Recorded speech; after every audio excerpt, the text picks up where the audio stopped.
Good afternoon, everyone. It's April 2nd, 5 p.m., and we're going to call the County Board of Supervisors to order. At this time, we'll all rise for invocation by Tim Sackett from the Transport for Christ. Thank you. Thank you once again, and good evening. I will make a short announcement that this will be my last time to address this board in the capacity of being a chaplain with Transport for Christ, because our location is being closed by the international headquarters, and it's just being closed due to lack of activity in and around the chapel. And I'll spare you the details and not get into that. I will continue to work with Cindy and the other pastors to keep schedules and keep this part going. But for me personally, I will no longer be a chaplain with our ministry starting April 8th. Next Monday, the chapel will start to be removed and pulled out, and I invite all of you to come over to the truck stop and hang on to it so they can't pull it away. Your work here on the board and our work in ministry have a lot of similarities, and one of the similarities in ministry is to help people in times of despair not to be in despair. Our Constitution, or our Declaration, wants us as a society to help one another in what Jefferson called the pursuit of happiness. And so there's a passage in the Bible in Hebrews 13 that talks about how we can work on things that come from above and things that come from below when it comes to managing society in a governing kind of way. Hebrews 13, 1 through 5 talks about things like brotherly love, which means love for all, hospitality, empathy for strangers, prisoners, and mistreated people, healthy marriages, and contentment and not greed. And at the end of that passage, the word says, I will never leave you nor forsake you. We're most familiar with that phrase that Jesus says, I will never leave you nor forsake you, but it ends this section on how we can work together to make sure that people do not live in despair. Let's pray. Lord God in heaven, it is in your best interest, and it is for your glory, that people live lives that are content, that there is a pursuit of happiness, that in their pursuit they would gain trust by people that they work with, people that they go to school with, people that they live with and compete with in business. And in all things, Lord, you have given us a way in which we govern ourselves in this elected nation representing. And I pray for those today in the elections for their contentment, whether they win or lose. We search for contentment instead of despair. And we believe that in the church, according to the Bible, our greatest contentment and the elimination of despair comes from your presence with us. You will never leave us nor forsake us. We pray this in Jesus' name. Amen. Amen. Thank you. Will you all join me in the Pledge of Allegiance, please? I pledge allegiance to the flag of the United States of America and to the republic for which it stands, one nation, under God, indivisible, with liberty and justice for all.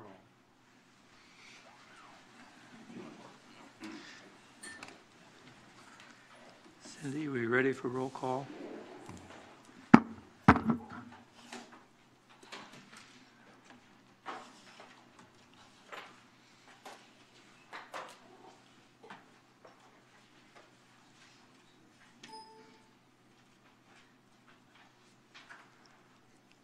Good. Just 2 open seats right now, so we'll fill them, one of them tonight sometime. So thank you, everyone.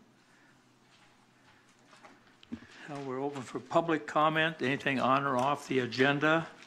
Chair, just ahead of that, if we could recognize the chaplain for his service to us and all the good words he shared with us. So I'd like to recognize Tim Sackett and honor him with an applause. Sure, I understand. Thank you. Thank you very much. God bless you. Thank you. And The public agenda will be limited to 3 minutes on something on or off the agenda.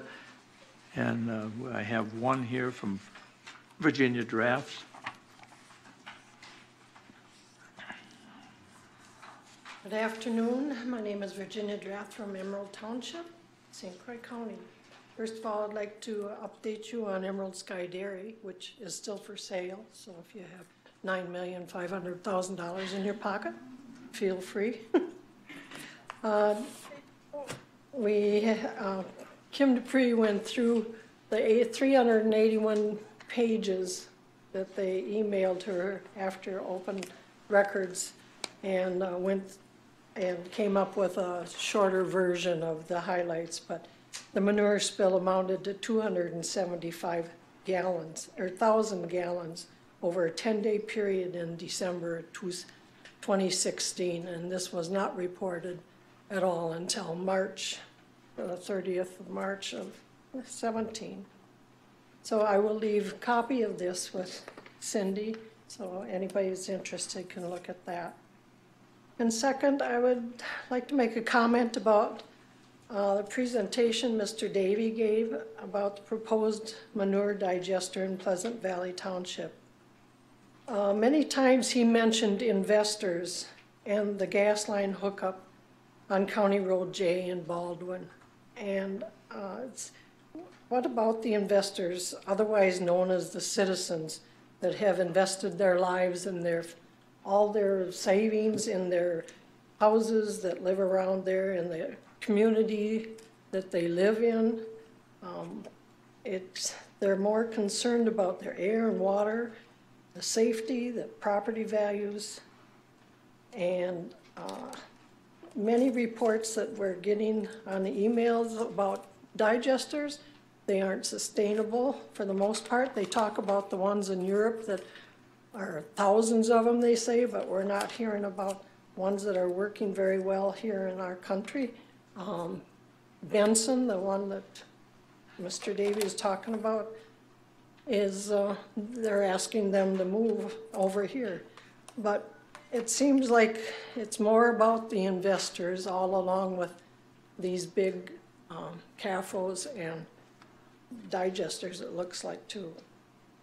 So it doesn't make sense to me that this is a good place to put a digester when we have one poultry CAFO in St. Croix County, and where the manure is supposed to come from is Barron County, and that has 20 up there.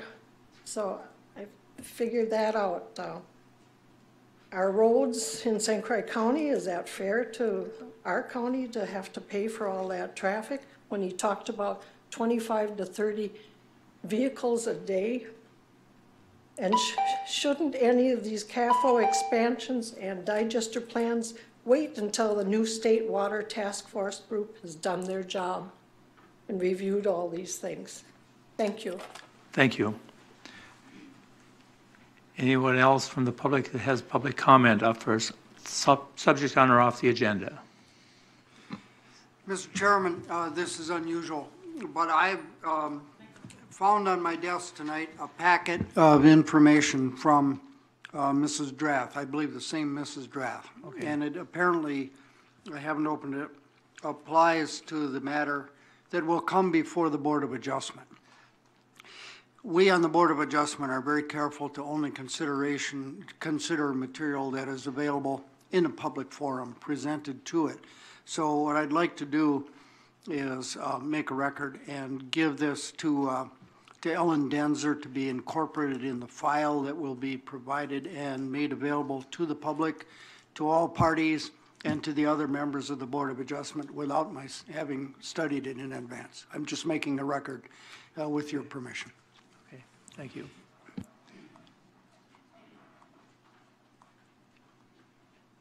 Anybody else from the public has any public comment at this time? Anybody else have any public comment? Not seeing any more, we will move on with our agenda. We have our consent agenda in front of us. Looking for a motion. Supervisor Coulter, second. Supervisor Brinkman. Any discussion on the consent agenda?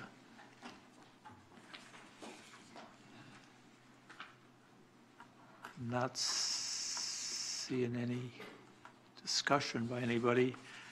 We'll vote on that at this time.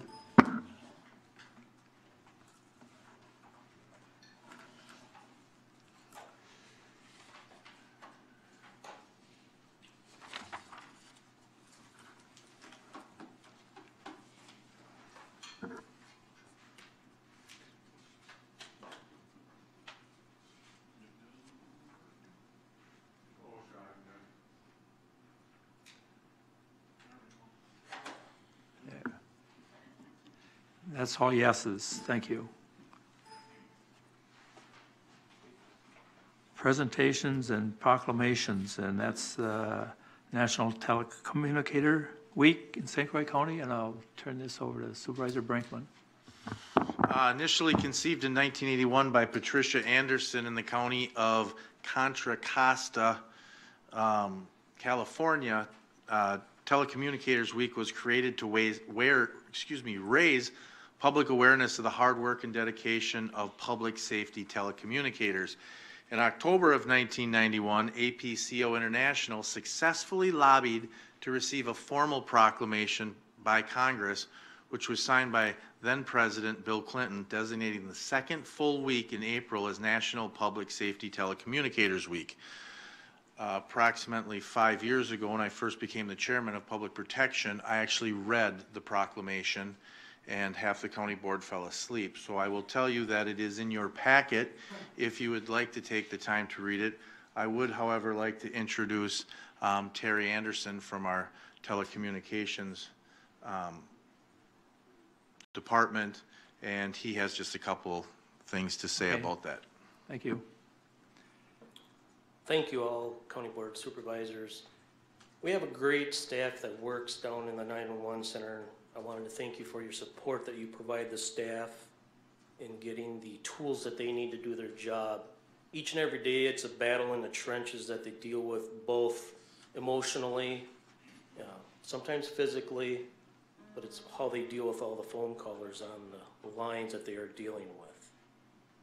In the last year itself, the staff themselves has processed 95,100 incidents that they had to keep track of throughout the year. They processed 30,942 911 calls themselves. The non-emergency line rang 102,650 times that they answered someone's phone call, and they made over 22,000 phone calls outbound trying to ascertain, notifying other agencies, and so forth. There's several staff with us today. I'd like for them to stand up. I'll start on this end. Scott Enlow, Lisa Ann Marino, Sherry Kirby, and Kevin Kirby. These are some of the staff that could attend tonight. The others, there's several of them still working. Some of them that left their station to come up here. Some filled in while they could come up here. So they're still processing calls at this time. So I'd like to thank them for the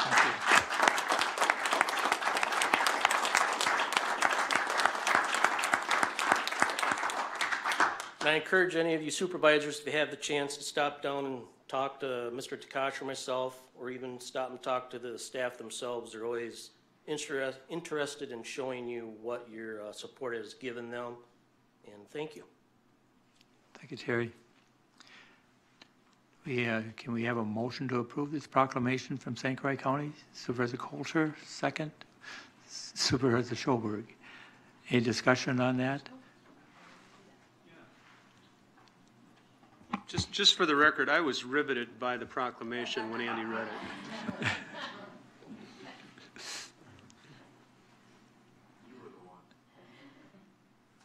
There's no discussion. We'll vote on it this time.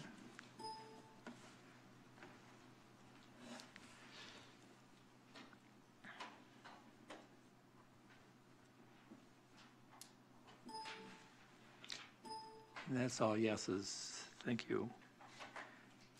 Annual Department Report, Finance Department with Ken Wett. Good evening, County Supervisors. So I was going to tell you just a little bit about the finance department. We have some new county supervisors. So the finance department in St. Croix County is made up of 22 employees. So it's a large department, but we're embedded in a lot of the other departments. So we have employees embedded in HHS, at the health center campus, at highway, and then we have a core group here at the government center. The finance department is an internal service department. So we don't have really outside customers that we work with. All of our customers are county employees, the other county departments. So we're doing payroll, we're paying all the bills for the county, we're creating bills, invoicing for the nursing home and for the HHS programs that we do. We prepare financial reports for the county board and for other agencies, and we invest money in the county. So there's a lot of things that we do. Financial related. And so, but we don't have a lot of exposure to the outside people. They keep them locked in the back room, and we're primarily serving other employees here in the county. The finance department is just wrapping up a really big project in conjunction with HR and IT. It's the ERP project. You guys might have heard about that. It's been a hugely successful program. Everybody loves working with it. It has been a challenge to get it to this point, but the software really does have a lot of potential for us. I think we've already seen some of the benefits for that, but we really do appreciate the patience that the county board has had and the other departments have had as we've gotten through some of the rough spots to get us to this point. But I think it really will be a huge asset for the county moving forward. So are there any questions about all the fun stuff finance does? Not scenic, no That's questions? usually the for Ken? reaction we get. Thank you. Thank you, Ken. Good job.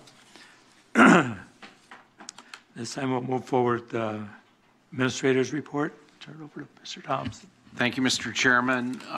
Board members, good evening. In your packet, you have the financial reports that reflect revenues and expenditures for the 5 oversight committees, those departments within those 5 oversight committees.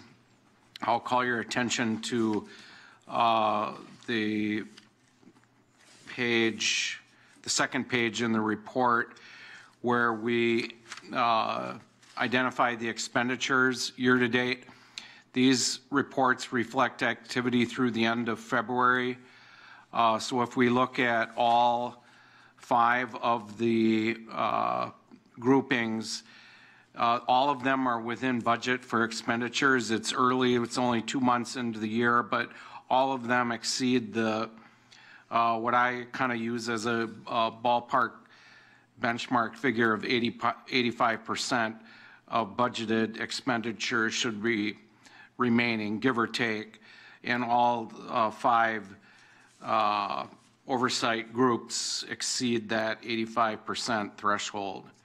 Revenues as well, but as I said early on in the year, we don't like to make too many projections at this point. I will call out your attention to the reports. One thing that is different that came through some of the surveys that we did with the board on the financial reports, we're now showing not only the year-to-date of the current year for 2019, but we're also showing a column what the financial activity for that very same time period was in the prior year. So the reports will show the fiscal year total for 2018, then year-to-date through the same time period that we're looking at, and then what the 19 budget is and 19 year-to-date, whatever balance there is remaining, and then a percentage. Also in your packet is the summary for the capital improvement projects for this year, and we also show expenditures in the capital improvement budget for prior years. So early on in the year, things are looking good. Departments are within budget, and I'll entertain any questions you might have. Yes. Supervisor Schoberg? Yeah, just one clarification. When you're giving us the numbers for the year-to-date of last year, say for the first 2 months of the year, is that 1/6 of the total, or is that the actual through February of last year? For the expenditures, it's actual, Okay. yes. Any other questions? Supervisor Ackroff? Yeah, I don't know if this is a general one, but there's a couple areas under expenses where there was nothing budgeted, but money's been spent. So and if you look in the year previously, it was budgeted, so I don't understand why there wasn't anything budgeted for this year when there was a fair amount of money spent last year.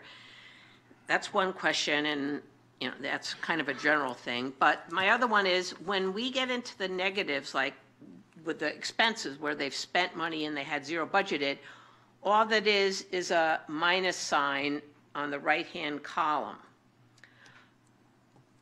when it says percent remaining. When they overspend, let's say if something was budgeted and it was overspent, are they going to have a percentage where it was overspent, or is it going to just be that negative sign the way it is now? No, it should show a percentage.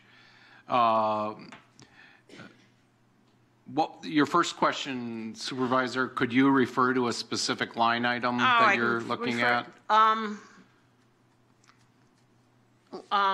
Under public protection expenses, Okay. let's say the third one down, 1230, register and probate. Register and probate, And then okay. down near the bottom, you've got the Canine Drug Task and the County Drug Fund, and I don't know if those are grants or whatnot, but look at the amounts that were budgeted in the previous year, 33,000, 20,000, 55,000, 10,000, and this year, nothing was budgeted.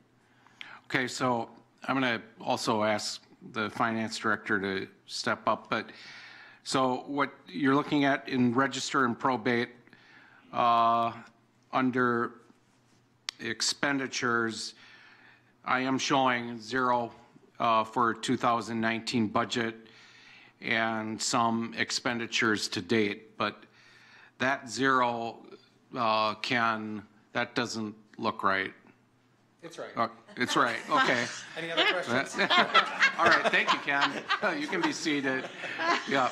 Okay, so the two parts to Supervisor Ostrohoff's question is, so one is the percentages on the end. Right. So if there's nothing budgeted, but we end up with an actual expenditure, I can't put a percentage there, because if you divide something into zero, it comes out to zero.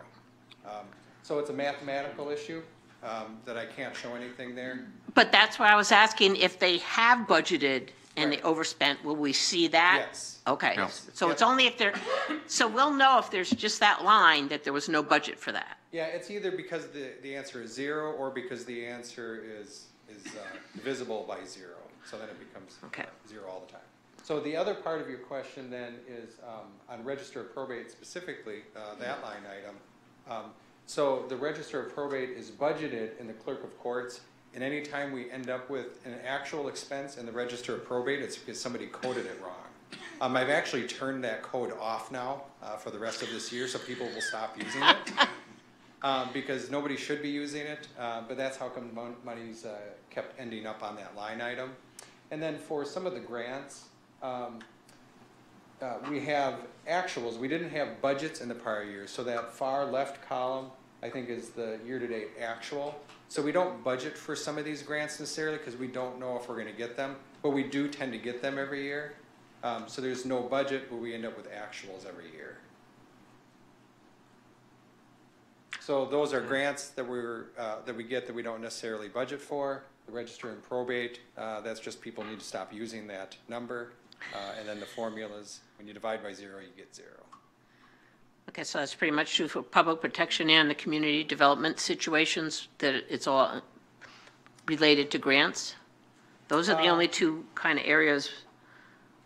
Yeah, potentially, if you want to scroll up to community development.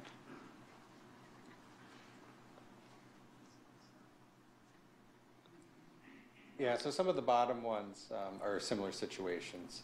Okay. Okay, I think that explains it. Thank you. Thank you, Ken. Any other questions on the financial report? Not seeing any, we'll move forward. Thank you, Pat. We're into our business items. The first one is appointment of County Board Supervisor for District 18. We have 3 people that have applied. And at this time, I'm going to turn it over to Cindy so she can draw the first name out to who will speak first.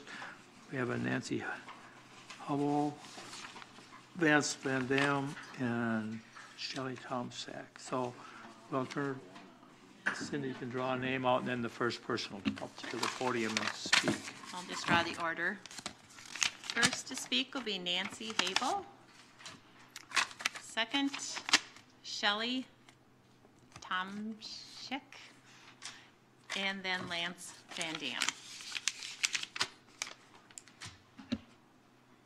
Good afternoon and thank you. My name is Nancy Hobley. It should have a Y at the end because everybody says Habel or Hobble, but it's Hobley. I live in the village of Baldwin, and as you probably have seen on my resume, I have been very active in my community for a number of years. I'm here because of a good friend who suggested that I put in an application, put in a resume, and then another friend said, hey, that's a good idea, why don't you do that? And then a couple of my kids said, well, why don't you go for it, Mom? So here I am. When I look at the group here, it looks like a team to me, and that's what I do. I'm a good team player. I like to brainstorm and talk to people and listen and get everybody's opinion. And then, of course, I have an opinion. You can ask any of my family. I think some of the duties that I would have would be to be prepared and to research and to know what I'm talking about and to understand what the problems are. I also like to listen to other people and have my own opinion. I like to support other members. And so I've always been in groups where we have always worked together, and that's the best way to do it. And so, in my opinion, to be a successful board or any kind of an organization, you have to have communication and teamwork. And I'm all for doing both. And I'm always very good at that, by the way. Thank you. Thank you, Nancy.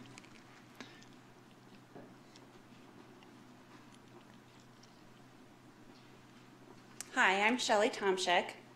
I have lived in Baldwin for just about 10 years. I chose to live there because it's absolutely beautiful and it's a great place to raise my children. I work at the Public Defender's Office and have been there for more than 10 years. I work primarily in criminal, some TPR, some mental commitments. I have a large knowledge of evidence-based decision-making model and how that affects recidivism. And I additionally have had countless cases in mental health commitments. And so I understand the needs of the individuals, the families, and what Corporation Counsel has expressed to me. I've also done 8 years on the Polk County Treatment Court. And so I have been working intimately with people both in pending cases and working through their addictions day in, day out. And so I understand that there's a need both for criminal justice issues and also the mental health. I'm also a foster parent in the county. I love what I do. I love the people that I help. I love the community that I serve. Also, I've had the opportunity to look through the history and what each of the other candidates have brought to the table. And I am now withdrawing my application and asking that the board put their support behind Ms. Habley. Thank you. Thank you. Vance? I guess it's my turn. Hi, I'm Lance Van Dam. Born and raised in the village of Baldwin or in Baldwin area for the last 41 years of my life. Married, kids, love them. I guess the only experience I really have is I've been elected to the village board 4 years ago, probably to the day. I guess we'll find out if I get another 2 years on, considering it's election day. So I chair the Water and Sewer Committee in the village of Baldwin, and I'm also on the Planning Commission. I've served on the United Fire Department for the last 18 years. That's about it. Short and sweet. Thank you, Van. At this time, we'll pass out the ballots so we can vote for who we'd like to have as the next District 18 supervisor. So. Sure, I am revising the ballot, so I'm reprinting right now. Oh, okay. We'll go get them.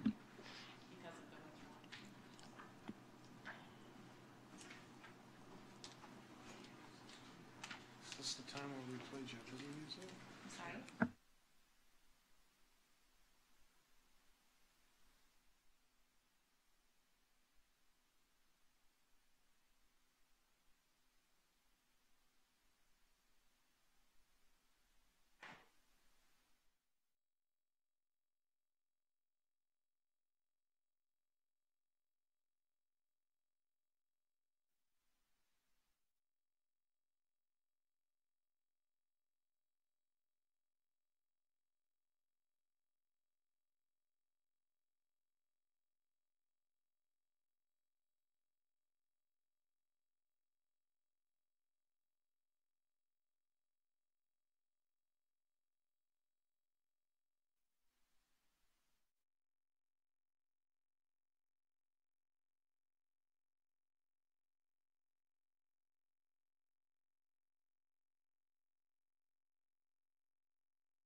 Most everyone's been through this before. Just remember, sign your ballot.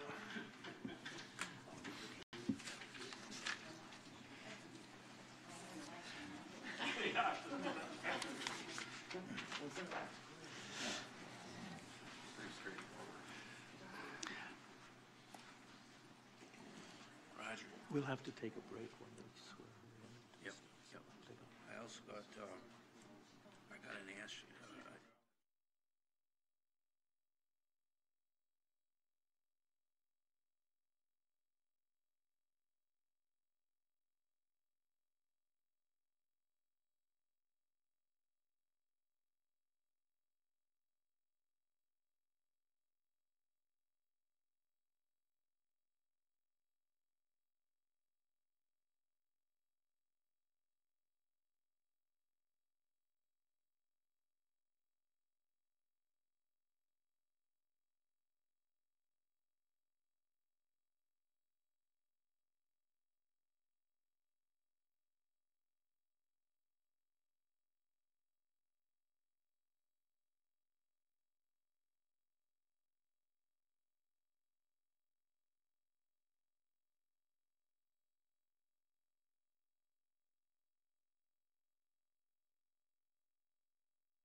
Okay, we do have the tally. Nancy Habley, 10, Lance Van Dam, 7. Congratulations, Nancy. So what we're going to do now is we have to get some things done for you so you can get seated up here. And so we're going to take a little break while they swear you in and get so you can come up here to the podium. Congratulations. Thank you.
You want me to write on your forehead?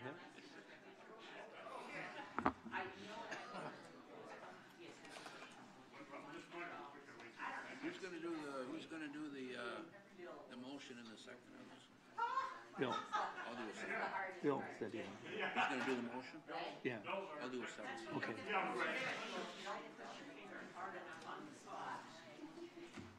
Thank you, everyone, and congratulations to our new supervisor we have on board.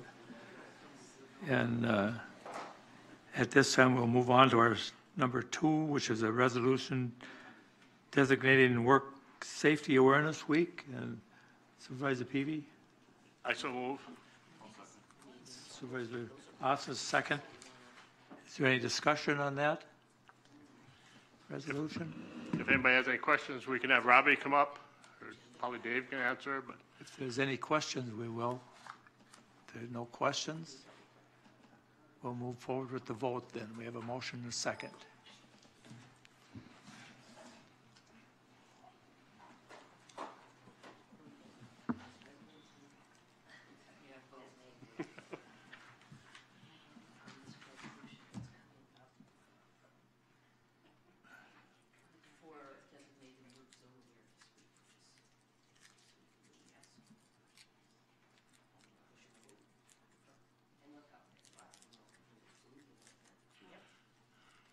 Thank you. That was all yeses on that.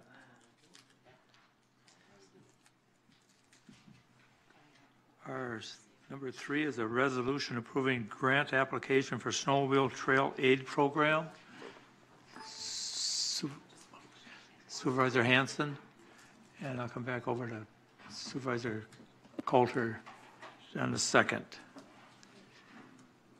Any discussion on that?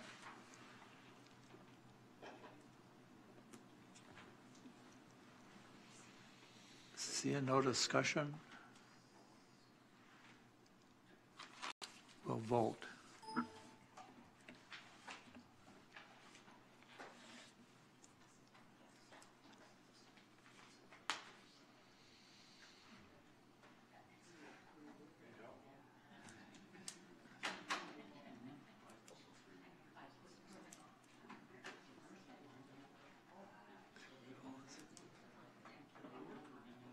And that's all yeses. Thank you.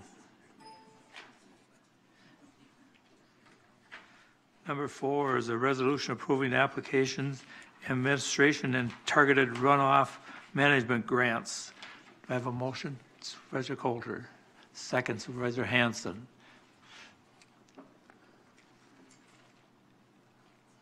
Any discussion? well, I'll talk about this one a little. This is important for our cost share. When we are able to offer to farmers, we're really just administering state money for farmers to do their best practice methods that we talk about all the time. This is kind of a housekeeping in a way. It's something that we need to approve so that we're able to just continue to do business as usual. But it's incredibly important to our water protection efforts, and appreciate it if everybody would vote yes on this one. Thank you. Any other questions or discussion?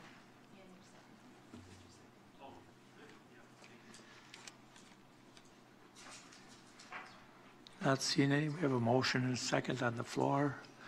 We'll vote.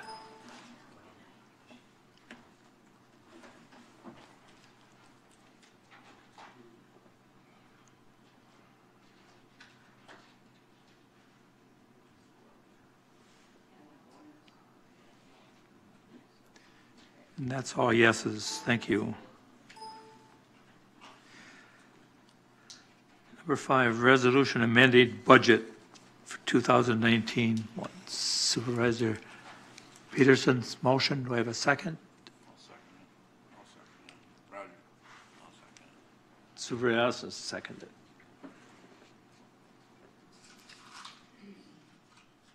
And discussion. Yeah, Mr. Chairman, just a little bit of background. This was a discussion in the administration committee, actually, when we were reviewing the fund balance for health insurance. It was caught by one of the county board supervisors, Supervisor Fosterling on the committee, noticed that the health insurance fund actually showed the 90% of what the county budgets for health insurance, and it did not show the 10% that which is the employee portion of the health insurance cost. And so the finance director, Ken Witt, has made an accounting correction entry. It has no impact on the overall expenditure level or revenues. It's basically adjusting revenue line item, which is the internal service fund line item, by $900,000, which is approximately the 10% share of employees. So that is shown as a revenue, and then the expenditure line item is adjusted as well, the insurance premium and claim cost. So it's a $900,000 an accounting entry with no impact on the total expenditures or revenues and no impact on the levy. Thank you. Any discussion or questions? Not seeing any, we'll vote on that. We have a motion second on the floor.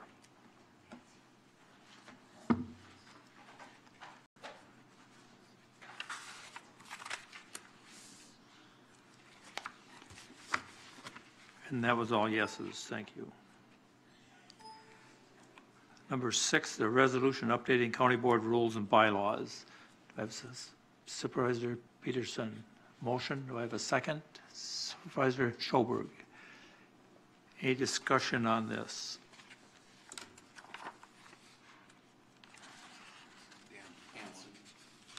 Supervisor Hanson.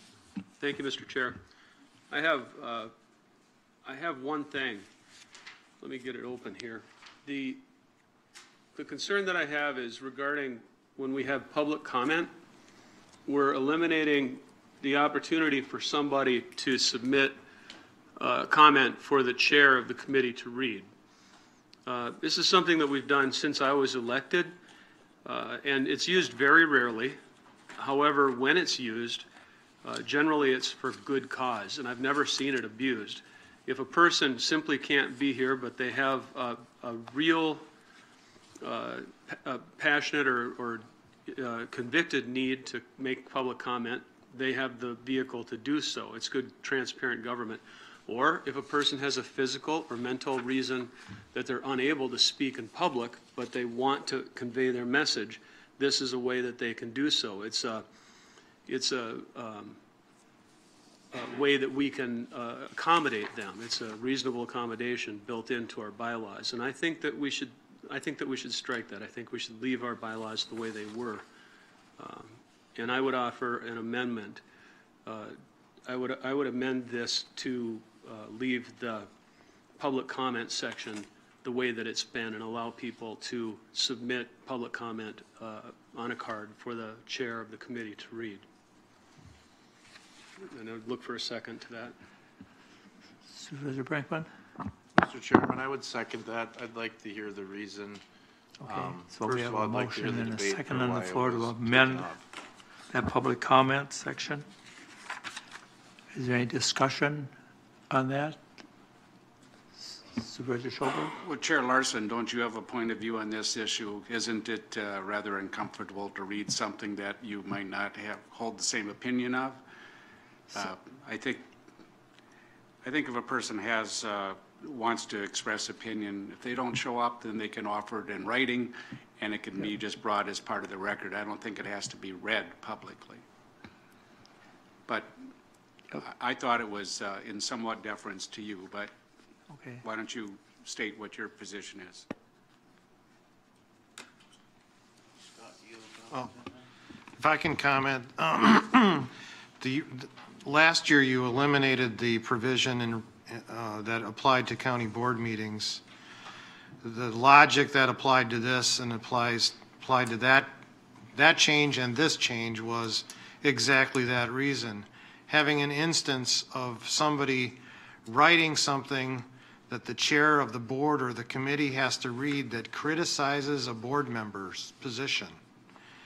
And if someone wants to communicate with the county board, there's county board email.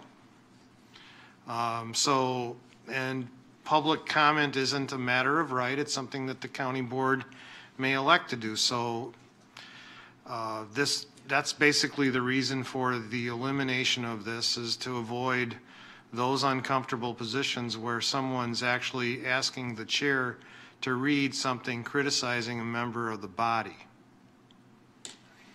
Supervisor Hanson.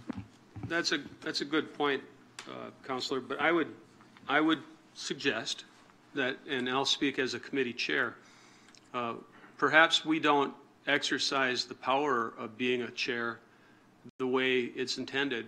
If somebody's speaking in an inappropriate manner in my committee, I will ask them to stop. And if somebody submitted a comment on a card for me to read and I felt that it was inappropriate, I'd simply set it aside and not feel obligated to read it. And we have that option. However, I'd like to know that somebody who's unable or uncomfortable to stand up and walk across the floor to this podium, I'd like to know that they have the option to submit something in writing, or somebody who has an anxiety disorder and is afraid to come up to this microphone has the option to submit something. Those things are important to me, and that's why I'm suggesting that we give that reasonable accommodation to somebody. I'm assuming that this allows for someone else to read someone else's letter. It doesn't have to be the person who wrote it. Is that correct? Absolutely. Anyone can read. What this prevents is the chair from reading the person's comments. Which is okay, as long as, but it has to be obvious that somebody else can read someone else's written comment. That's what concerns me. It doesn't appear very obvious, because we've always had the chairman reading it, and now we're saying no, and it doesn't leave us any other options. But I don't know whether you have to put anything in there saying that written comments will be read by whoever they chose to read it, or I don't know what you do, because that really has nothing to do with this committee, but I don't know where you'd put it in. Well, I think it's implied in the rule. For those who wish to speak, they're not restricted on what they speak. They speak on matters both on or off the agenda, whether they're reading a card written by someone else, or it's their own words. So I don't know that there needs to be more language with regard to that. Supervisor Peterson. I'll have to vote against this amendment. I agree that the record's fairly clear that anybody can speak, and if somebody feels uncomfortable, they can have anybody of their choice speak. I think we need to take the board out of it. Any other comments? Scott, so a yes. Not seeing any more comments. We have to vote on the amendment to leave that submitted written comment in there, so. Hold on a minute. It just. So I've been asked to, so a yes vote would eliminate this amendment from the proposal? A yes vote would eliminate the change. Eliminate the change, and a no vote would. The way they are. A no vote would keep the change. Supervisor Brinkman. So, Corp Counsel Cox, what would make it so if someone asked it to be read that they couldn't ask the chairman to read it?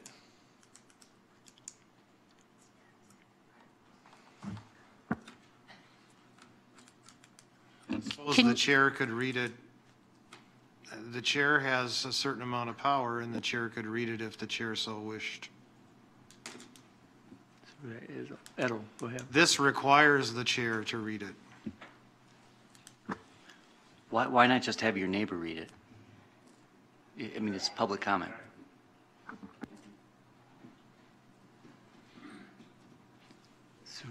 I suppose it's theoretically possible that somebody is wishing to have a statement, to convey a statement, and they're the only one there in the room who wants to make that statement. And so they can't ask a neighbor, or there's some physical infirmity that prevents them from going around through the audience looking for somebody to read their statement. We deal with some of the most controversial things of all in the Board of Adjustment just about every month, and I guess I've never had a problem. I'm not sure that everybody who submits a comment card and I end up reading it because they've had to leave or something like, or they are just intimidated about speaking to a group. That happens pretty often. So I end up reading it. I never read. It doesn't bother me to do it, but nobody has ever written anything that was critical of another board member. That might put a little different slant on it, I suppose. I don't know. I guess I'm going to come down on the side that there's not a problem that needs a fix. So I suppose I'll be voting for the amendment. Any other comments? No, I'll just make a comment.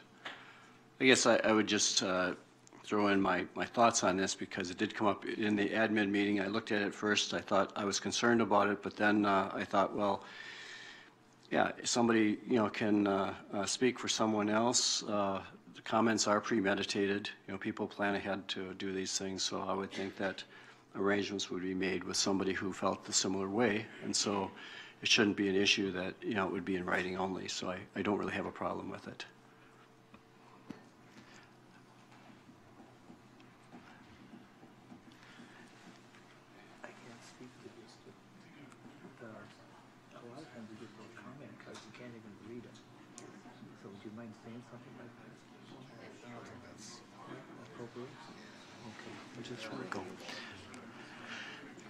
There's no other discussion about this, then we will. Roger, can you clarify exactly what we're voting on right now? Think what Can I do that? Yes. You're voting on the amendment. So the resolution proposes to make these changes. The amendment proposes to eliminate change number 3, which was to strike the language in Article 4, Section F5C relating to submitting written comments and having the committee chair read them. So a vote yes for the amendment would keep the status quo as to this change, as to this section. A vote no would incorporate the suggested change, would keep the suggested change as part of the resolution. Does that make sense? I'd like to speak to Supervisor Malik's comment about someone showing up and then there being no one else to read what they wrote. Imagine that I am very nervous sort and I'm afraid to speak, but I have something important to be said, and I know that I need somebody there. If I've written something out, likely I can plan ahead enough to bring someone with me that would be comfortable reading my statement. So I'm not so concerned, even though it's a legitimate issue, I'm not concerned with a person showing up unaccompanied, no one else here to read it, and therefore it couldn't be read. So I think that's pretty remote concern. Okay. So I will be voting against the amendment. Any other comments? So if you want it the way it is in the original,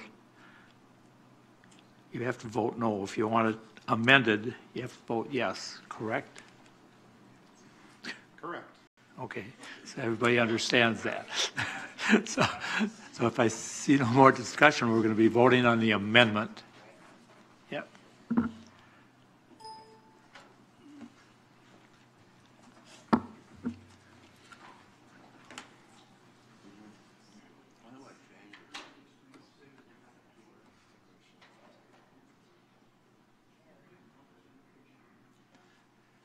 And that fails, so there's 1, 2, 3, 4, and 13 noes, 4 yeses, so that failed. So now we're back to the original resolution. Is there any other change? Supervisor Schoberg. If you're all ready for a big can of worms. With respect to the starting time of our meetings, today I worked at my law firm from 7 a.m. until about 3:30.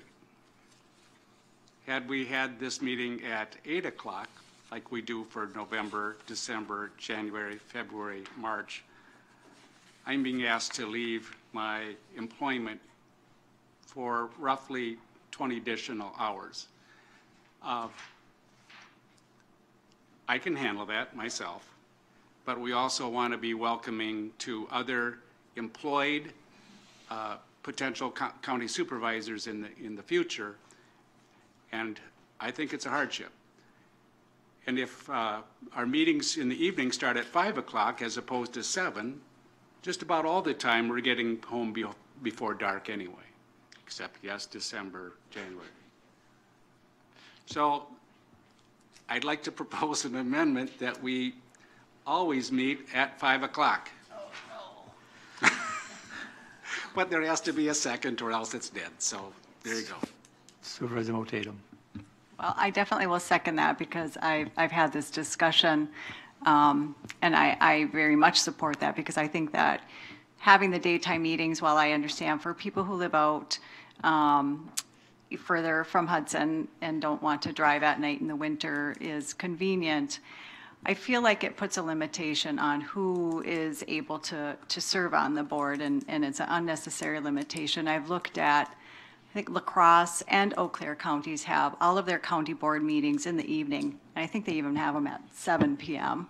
so that it's even, you know, I think most convenient for people who work and cannot get time off. So I second that amendment to have at least the county board meetings starting all the time in the evening. And I could say 5 o'clock would be okay for now.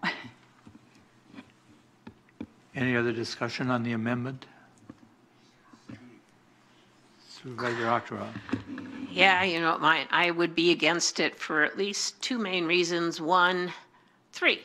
One, some of us on the east side of St. Croix County have a lot further drive, and at night, and snow, icy, it's a little scarier. 2, some of the population from the east side of St. Croix County would not come to a meeting in the evening in the winter because they don't like to drive it in the dark at night. So we're discriminating against those. 3, we're discriminating against anybody that would happen to have a second shift job and would like to run for the county board.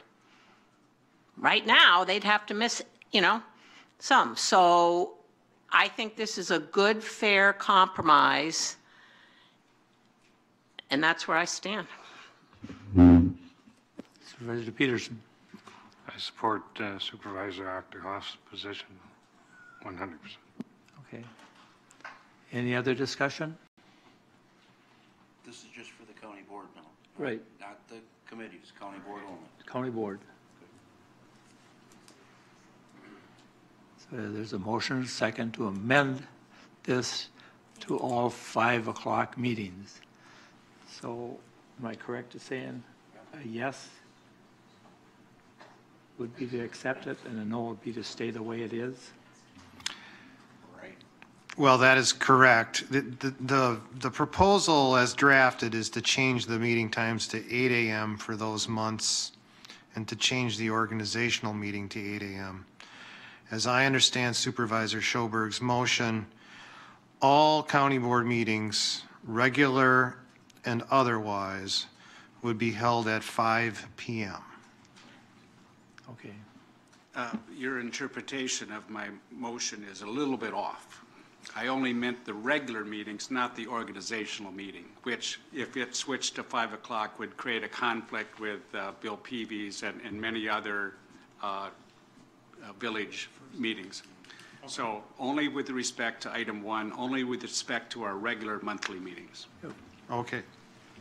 So am I correct in saying a yes would say the amendment would go forward to 5 o'clock meetings, and a no would stay the way it is proposed in the resolution?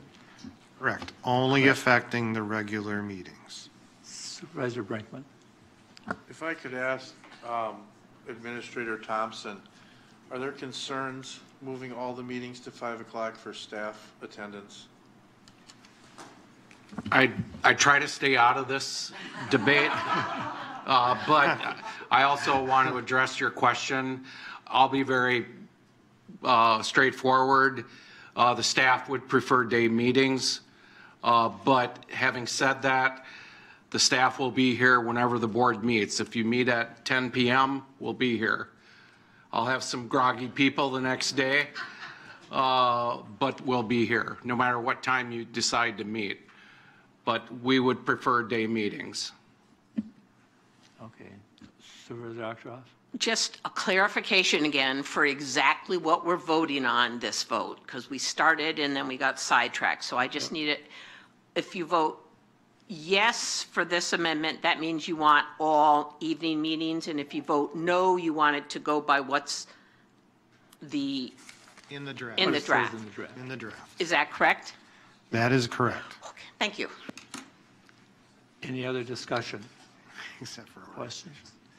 Okay, it's just so everybody's sure on this. A yes means the amendment will go forward and be 5 o'clock meetings. A no, it'll stay as what's drafted in here now. So is everybody okay? We'll vote on it.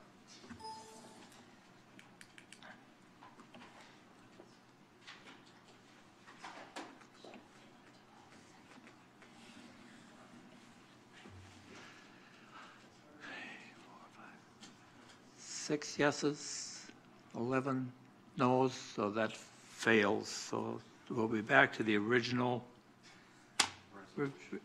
revision the way it was. Is there any other discussion on the changes? Was everybody okay with the way it's? Is there any other discussion on this? Just for comments, and maybe there's some thoughts on this, but there are also people who travel, and I would expect that if we were to meet on a Monday, that people who travel would be easier also during the week. I don't want to necessarily make a change, but maybe some people would comment on that, a Monday versus a Tuesday. But I'm not making it. I'm just saying that there's probably a lot of other thoughts here in terms of dates and so forth. We can't make everybody happy, but at some point in time, maybe we take it up again. Okay. Any other discussion on this resolution we have? There's a motion and a second on the floor, so if I see no further discussion, we'll vote on the resolution now.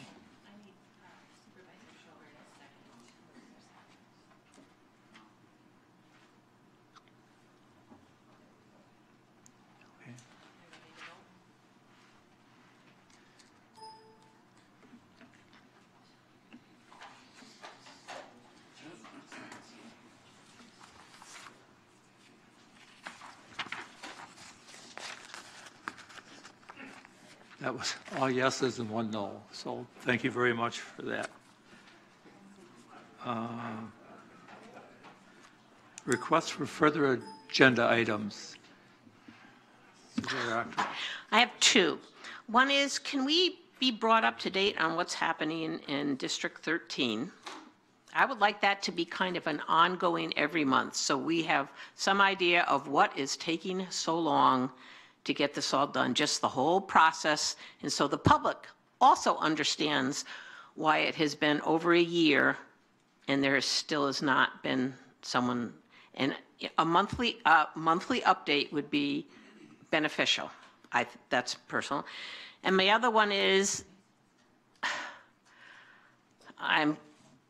it's not necessarily a future agenda item. I don't know where it fits, but there was a situation in my district in the past month about the 980 sexual predator release, and I got phone calls and I knew nothing about it. you know, the county handled everything the way it was supposed to. It did nothing wrong, but I hate cold calls. And I don't know if there's anything we can do about it or not, and I don't know where the discussion would take place, but yeah, I mean, I just hate cold calls, but I don't know if there is a solution that would take care of it that would be acceptable and or legal. But I'm throwing that one out to everybody. Can I ask in the alternative, can a written update, monthly updates be acceptable for the case that's in the Court of Appeals regarding the? If it's written in layman language. Okay. The case is still under appeal. Supervisor Schoberg. Yeah, two other items, and basically one of them is in deference to the former supervisor Nordstrand, who wanted to make sure that we got into the health insurance review sooner rather than later. And I think he's expecting us to be studying that now. So I'll expect that will come up at the administrative committee next. But I think we want to have some reports back to the board, because remember how that one kind of snuck up on everybody, and I think we want to have a little bit more boots on the ground earlier on that issue. And then similar to that, the administration committee, we, I think, are underway right now with the McGrath study, but that hasn't hit our committee yet, and I think we're going to be budgeting for that expense about now, so we should at least have a report on how that's coming along. Okay, good. Any other? Thank you.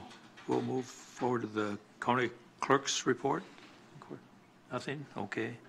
Announcements and correspondence. Anybody have anything for announce? Supervisor Osnes?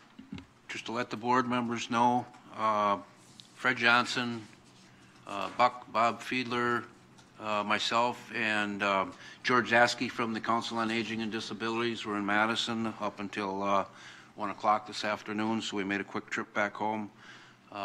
We talked with the local representatives. It was Human Services Day at the Capitol. There were 300 elected officials there, so our voices were heard very loud and clear with everybody. We had nothing but very positive comments. The one thing to me that was very, very positive is when you take a department head and 3 county supervisors and you put them in a small car to drive 4 hours to Madison and back home in 4 hours, there was no bloodshed. We just want to give you a quick update on where we were at with that one. Anybody else have any announcements or correspondence? If not, I want to thank everybody for a good meeting this afternoon, and we are adjourned. Thank you.